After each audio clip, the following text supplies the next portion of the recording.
All right, so we're back at it for another day, and we're gonna be. Right in this mountain. That's what we're doing. We were actually supposed to bring the fire truck to run set out. Oh yeah. So what we're gonna do is shorten up a grain leg today. So this thing is, I don't know, 20 years old. I want to say, probably never been shortened. So we're gonna We don't have to bring the fire truck. attempt to do that. What? We don't have to bring the fire truck. Why? Come here. Oh, is it in here? You got locking in the storage for the minute. Locking the unit. Ah, fire truck. Got it. So we don't have to bring that over.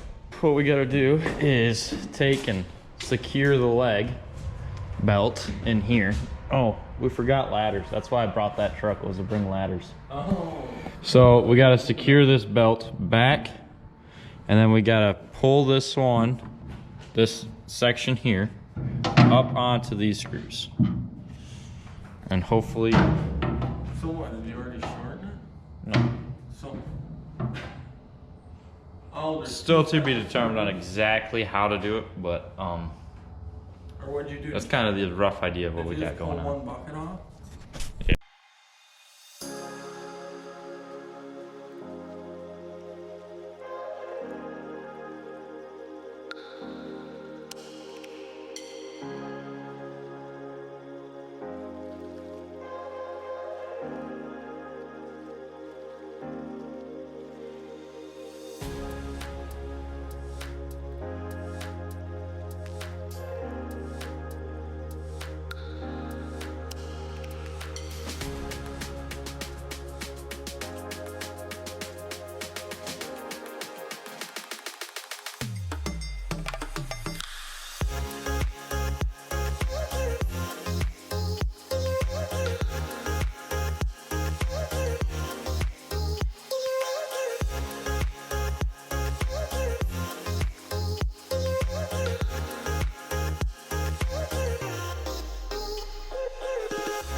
All right, so the legs all put back together and tightened up, and it works great.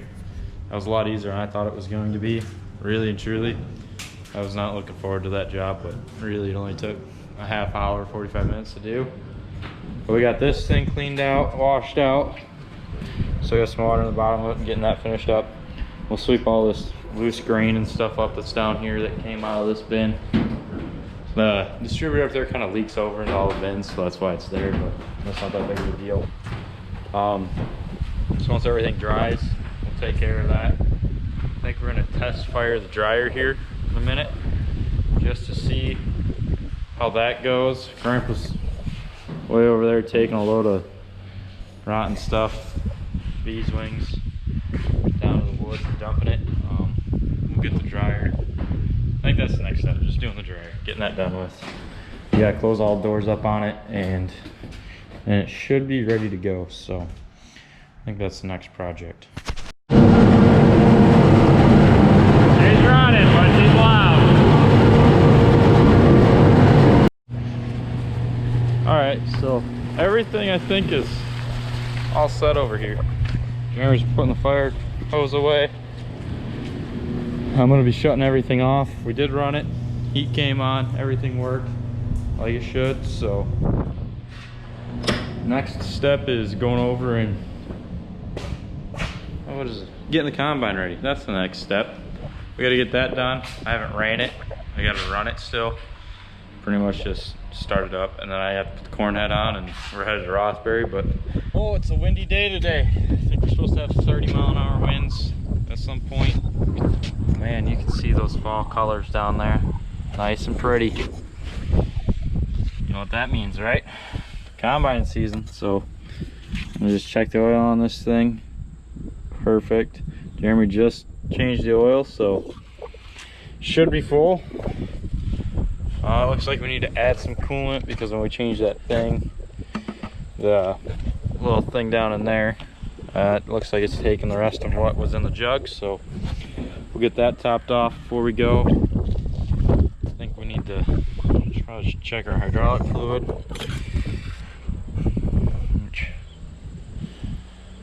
Looks like we need some.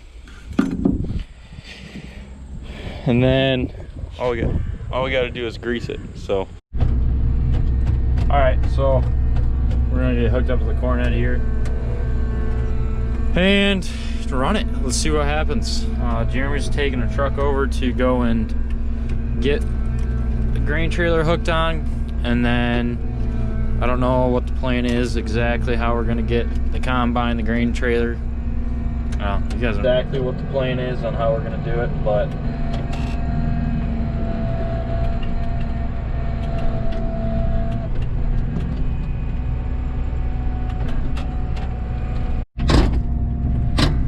alright, so I've checked over everything, and according to my rundown, I think we're all ready to take off and go run some corn. Truck's on its way up there, just figured that out. Just got off the phone with Grandpa, he's just leaving the other farm. So I'm going to back this thing out of the driveway and get a move on, because it's go time. Like I said, the dryer's good. Just ran that this morning. I already saw that in the beginning part of this video, but it's ready. It's time. Jeremy just pulled in, so he's gonna follow us up. All right, so we just made it to the field. Now I'm just gonna jump out, adjust those sieves. I didn't do that earlier, but I gotta do that. Get them opened up, and then get some settings done and get everything dialed in, and then we'll be able to finally start running. But this field was the first field planted. We did have some issues with the planter, so. Alright, so I ran a little bit. We're just gonna look and see how it's doing back here. I mean, we got a bunch of broken cob. I don't know how I feel about that. They're all cleaned off nice. Got some on the ground, that's for sure. So I'm going to maybe do a little bit more adjustment, see how it goes. So we're getting a lot of shelling down here in the head. So I mean, you can see all right here, we're losing some. But the issue is, I mean, you can see the corn's only this tall. So, and there's a row missing here, and a row missing there, a row missing over there. So probably this isn't the best field to try to adjust the combine on, but it is what it is, and we're just gonna have to deal with it. So here, it's at 21.2. Right there, I think. So anyways, 21.2%. It's good, especially for the beginning of October. We'd really like to run it and get as much off as we could. But with a clunk in the feeder housing, and I don't know where it's coming from, and I can't get out and check it myself because when I get out of the seat, it shuts the head off. So I don't know what we're gonna do. I'm waiting for Grandpa and Jeremy to get here to help me look at it. They're spreading green beans. They should almost be done, so I don't know how long it's gonna take, but I was working on getting the sample clean in this thing, and you can see there's still cob and stuff in it, but I was also messing with the sieves in the back, and so those were in the sieves. But we did also figure out that this is a single speed rotor combine, where our other one was a 2-speed. The lowest this goes for rotor RPM is 600, and honestly that's a little frustrating because we like running around that 350, 400, 450 mark. So that's something I gotta get used to and wrap my head around, that I can't do that. I'm gonna have to figure out a different way to adjust it. So it's a learning curve in that aspect. I mean, there's not much we can do about it. I guess we should have looked at it, hindsight 2020, before, but you know, every New Holland we've ever messed with has had a 2-speed gearbox in it, so why would this one be any different? But you know, it is, so what can you do? Still combines corn, so we'll make it work. But this corn here, probably another issue I'm having with it is the fact that it was corn that burned up, and we can't really do anything about that. So it's not going to be the greatest quality. Do some drying on it. By the looks of it, it's at 21%. So if we can get it down around that 16 when we dump into the bin, we'd be really happy to dry it down. We can usually dry a point or two out at the bins, or in the bins, because we dump it hot. So we're just gonna have to do it that way. We got another field across over there, across the wheat field that we got right here. There's another corn field, and that corn had the same issue as this field. It burned up in about July, and it didn't really grow past that point. It was already turning brown by then. By August, the end of August, when we started really getting some more rain. So it's not yielding super hot, but it's, what can you do? You know, short corn, hard to combine. What can you do?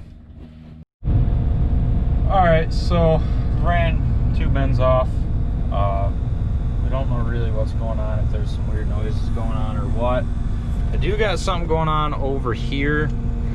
I don't know if there's a slipper clutch going off underneath the head or what, but get into some better corn and she starts making some goofy noises. So don't really know what's going on there.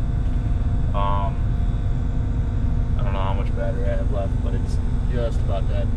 I mean, you can see we got corn in the truck, but there's spots in this field that are 30% moisture, and then there's spots in it that are 21.